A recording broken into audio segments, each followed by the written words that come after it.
Hey there, everyone. It's Denise Salcedo. Welcome back to the channel. I am happy to bring to you my next guest from Impact Wrestling. He is the perfect creation one, PCO. What's up, PCO? Hey Denise, how are you? I'm doing great. I got to tell you, I was very excited when I saw that you were on the list of interviews coming up because I had been wanting to do a one-on-one interview with you for quite some time. I don't know how to explain this, but anytime I've gotten to see you wrestle, whether it be on Impact or any place else, or whether it be at live events, it's always been such a pleasure because I always know that you're going to go out there and pretty much give it your all. Yeah, that's well said. Yeah, I always give my all. Yeah, for sure. Yes. Yes, and that's really awesome. So let's go ahead and jump right in. Last year, you recently, signed with Impact Wrestling. You're going for a whole year now with the company. I want to start off by asking you, what the journey so far has been like for you on Impact and getting to, basically have this run.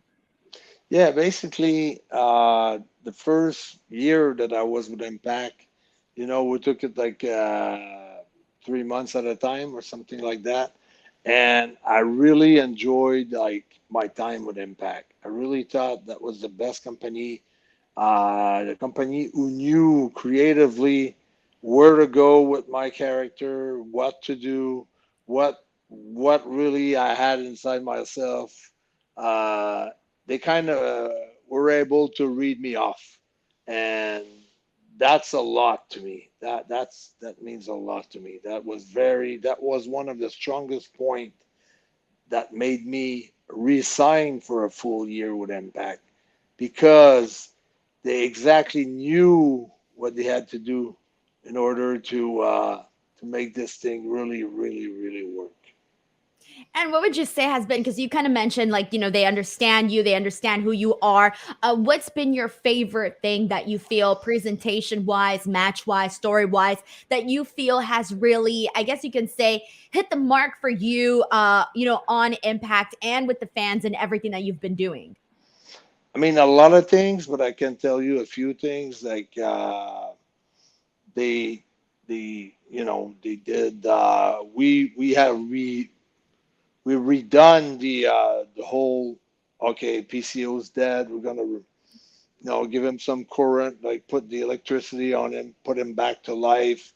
So they did my entrance video like that with that, with when we did it with Vinny, where he kind of revived me and everything, and then that was one strong one strong point, and then the way that I can wrestle in the ring too. I can wrestle as I want, as the monster with the style that I want. I mean, everybody's on the bandwagon with it. Every producer, the promoters, like everybody, the whole company, the roster, everybody's with it. So it's not like I have to say, well, wait a minute, I should be doing this or I should be doing that. Sometimes, even producers or people within the rosters, they'll come up with great ideas. So that's another great thing. The buried when Eddie buried me in the desert, that was awesome. The cinematic fight in the desert, that was awesome. The turn against Honor No More, that's great. Uh, and as sometimes as a character, we think things could go faster, but in the meantime, I think it's perfect the way they did it. Sometimes you want as myself, I'm like, okay, I wish it could be a little faster, but I think it's good the fact that we plant something and we'll let it grow, before we reap it. So it's I think it's the perfect timing. I mean, and the other big part of it is the part that we haven't seen yet. And I think there's so much potential. We've been discussing a lot of it lately with a lot of people on creative, and I have the confidence that we can go there. And once we go there, I think it's going to be the greatest character of professional wrestling ever. I The love greatest that. character professional wrestling ever. I don't think any character, any other characters can, I mean, can approach that character as far as what it is in potential, what the character's got in potential in store. It's crazy.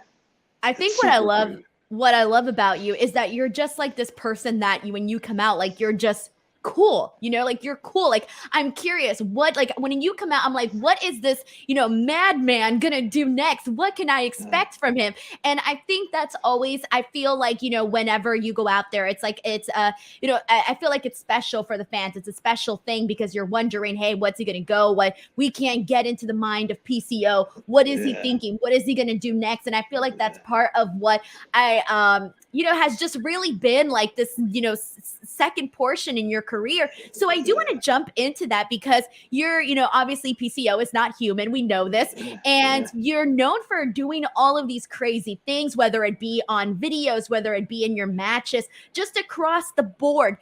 So I want to start off by asking you with where do you come up with all of your crazy ideas, whether it be for your matches or like for videos and stuff? For my matches, basically myself. Like I was maybe a little bit ahead of my time when I started in the business. I had envisioned things that back then people were looking at it like, oh, it doesn't appeal. But right now, I feel like I'm the right generation at the right time to come up with those things where it works also with the character that I've got. I never had a character as like I had like this before. I have, but also, we were too like when we started. PCO is not human or the French Canadian Frankenstein. It was with D Destro, my creator, and his two passions are old time feats of strength and monsters. So basically, my passion was pro wrestling to the core. And by joining two passions that he kind of brought up to me, like, okay, well, you have also to be strong, you have to be a monster, you have to be, you know, like, so he trained me in doing things that, and he made me believe that I was able to do things that before I wouldn't put the effort into it, or I wouldn't put like myself into such pain to accomplish those feats of strength and to accomplish those things. But training with him like days in and days out, like he put me into such a regimen of training for strengths and endurance and things like that that I was able to combine everything that I like about pro wrestling with all those videos and all those crazy things that we did on videos and really have a feel for for who I am as Frankenstein. It's cool because you're always wondering like what's he going to do next, what's going to happen, all of that. And so with that being said, I am curious because I was thinking, I've seen the stuff that you've done and I've talked to other wrestlers who've told me like, oh my god, PCO is crazy, can't believe he did this, can't believe he did that. For you, what would you put up there? What would you consider the craziest thing you've done, or like even like the top craziest things that even you yourself was like, oh man, I can't believe I'm going to do this? Well, I've done a few crazy things like well, you're talking about videos or you're talking about Either just in the or, either ring? or. Yeah. Well, in the ring, I took a double, like, I took a power bomb over the top rope to the floor, to the straight floor. So, with the little mat, the mat that we usually have, outside the ring. So that was pretty crazy because that was about a 10 foot, 12 foot bump straight on the cement, straight on my head. And so that was probably that goes up there. One of the craziest thing. Also against Heat, I took it was a pretty high stage. I can't remember which city it was, but I took I got thrown out of the stage and just on the floor with some chairs, just folding chairs on the floor. Um, a power bomb from the top rope to the apron. I mean, a bunch of crazy things. and and I remember doing like also a moonsault on one guy on the outside, and nobody caught me, so I hit the was no mattress on the outside, so I busted my head. And the craziest one was at the center stage where I had an electrical malfunction where I kind of lose sight with the reality, and I think there's someone, and I jump on the space, and I cleared all the mat, and I banged my head on the cement floor, and I had like 14 stitches inside and outside Oh my my eyebrow. God. How do Yeah, you so what's so I your spent the recovery night at the period? hospital. What's that? What's your recovery period? Like, how do you make sure to take care of yourself and, that you're all good and, ready to go for, the Oh, next job, the yeah, next match? the next day, ready to go the next day. I mean, sometimes companies uh, or Impact, they want to be safe, and they'd say, maybe it's better if you don't wrestle tomorrow. But I really fight those things really, really hard. I know it's a question of health, and I know there's protocol, but I just feel like I'm not human. That's what I'm telling them. When they say you don't have to do this PCO, yeah, but you don't understand. I'm not human. So I really believe that I can do something inhuman. I really believe it. So I It's do it's want in myself. two things that I want to touch on with that. The first one is, has there ever been something that you pitch, whether it be to Scott Demore or to whoever else, that you said, hey, I want to do this, and they just, said maybe no, like don't do this? Was it too crazy? Have you ever pitched an idea that was too crazy that got shot down either by someone you were working with or whatever, that they just thought was just too crazy? Yeah, but I managed to be able to do it, but it was strong resistance. It was a lot of strong resistance. Yeah, I remember with New Japan, because we're working with New Japan, Impact Wrestling in New Japan. We have like some guys from New Japan coming to our shows and things like that. And I remember doing a show with New Japan where I wanted to get power bombed on the floor. And the officials from New Japan, they used to say, they came up to me like maybe 10 times. No, PCO, we catch. So if you catch, I'm human. If you don't catch, I'm not human. And then that was going on for maybe 10 times, maybe for an hour and a half. So I had to really fight over. And another time I was against Jonah, where he was power bombing me from the ring apron to the floor, and Impact was like, "No, PCO, you don't need to do that." So, well, it's always you don't need to do that, but once you do it, people are like, "He's different."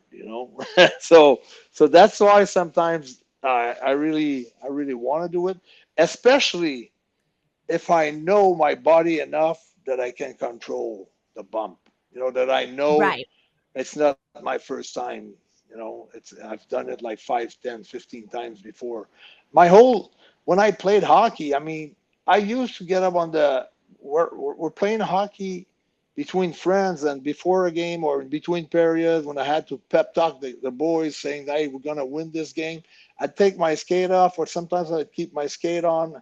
I hop on the bench and I do a backflip with no shirts, with nothing, right on the cement floor, and everybody was like carried away and like, "Come on, we can do this." And and sometimes my coach would come up to me and say, "You have to pep talk those guys. They're down." So I used a lot of physical like things like that you know, to tell them like we can do more than what we actually believe we can do.